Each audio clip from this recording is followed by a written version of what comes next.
So I lied. I have one more that I want to show you. This Dendrobium is kind of growing out of the pot and it doesn't want to sit on its own. It wants to fall over, which is okay. I'll put it into a ceramic pot for the show. But it's got 1, 2, 3 spikes with buds on it and 1 that's already blooming. So 4 total. And what I want to do, these are all kind of growing together and they don't look as beautiful and they aren't as easy to see as what I would like. So I'm going to kind of try to maneuver the spikes around a little bit to make it look its very best. So I'm also going to take off last year's sheets here and just try to clean it up a little bit. But the main thing I want to do is really go in and separate, just kind of pull without breaking anything, without making it, without stressing the plant out, just kind of pull those apart so that they're really easy, just easier to see. They just look their very best that way. So I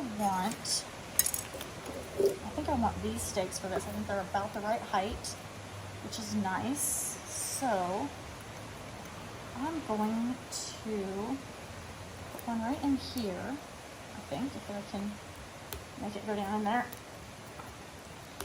This one has roots like crazy, so, oh, this is a little too tall now. I might be able to cut that. Or maybe use it somewhere else. That one's too short. Okay, so this is what you don't want to do. You don't want to pick a stake that's taller overall than your flower spike, because then you've got a stake sticking up, which looks, it just looks unnatural and doesn't look very good. I don't think I can cut these with this.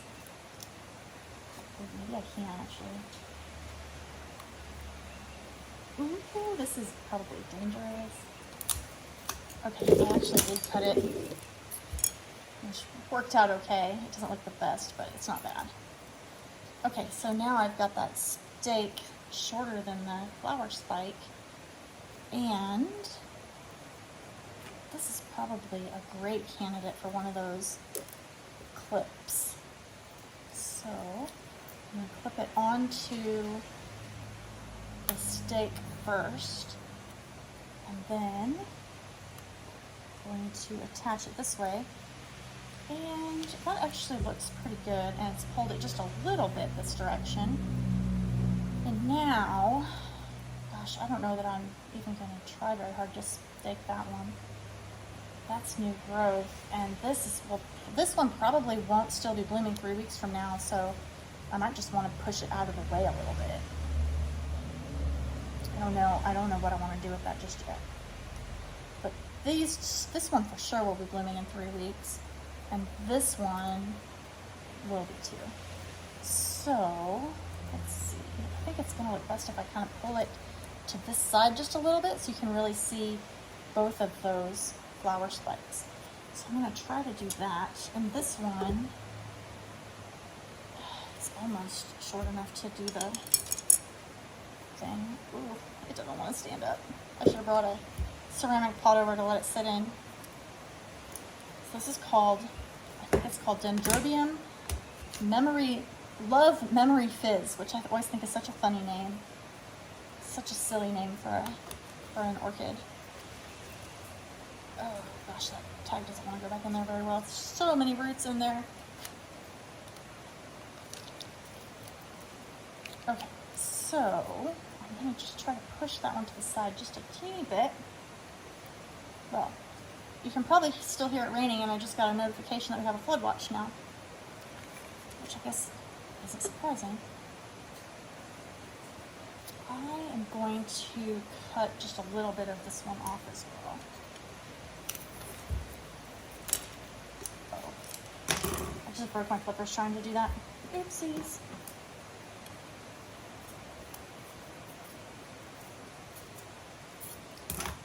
Good thing they're super cheap clippers, and I have 30 pairs of them or so.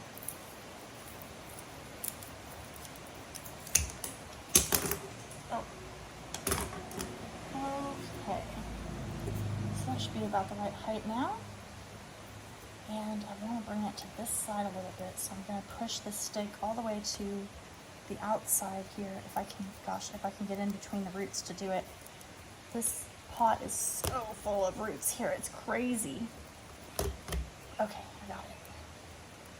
And I think I'm going to do the same thing here, where I use one of those clippies to hold it, because those stems are nice and fat, and I just want to hold it in the general direction. It doesn't need to be like held up super tight. So put that clippy on there, and get the stem inside there, and make sure it's not hurting any of the flowers. Move it down just a little bit so it's not gonna mess with any of the flowers. And that actually looks pretty good. And you can see how I kind of separated this flower spike from this flower spike so that you can see them both nicely. And now I guess I'm gonna try to essentially do, gosh, I don't know how I'm gonna do this. I want to, I think, have this one just straight and in front of this other one that I think isn't going to be blooming by showtime. So I'm going to use this stake to just kind of push it where I want it to go. Oh, go in there. It does not want to go in there. There it goes.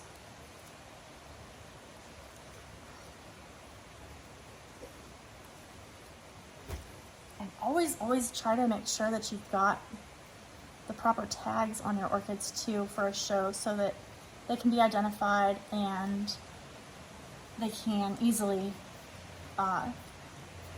write the names of them onto tags for the show. I do have to get this Memory Love Fizz tag back on there before I finish this guy up. Okay, I think I'm pretty happy with the way that looks now. I think it's going to look really nice when those flowers open up. And depending on what this spike that's already flowering does, I might try to stake it, or I might just leave it alone, because I feel like from that angle, yes, you've got the new growth a little bit in the way, but other than that, I could maybe push that back a little bit if I really wanted to get wild about it. But I think these flowers are probably going to be finished by the time we show, so I think this guy is pretty much good to go now. And I'm going to stick that tag back in before I'm finished. So again, thanks for watching. That was one more. I still have a few more that I'm going to do, and I usually get a few more supplies too. But I hope that helps you to get your orchids ready for a show or a sale and to have them looking their very best.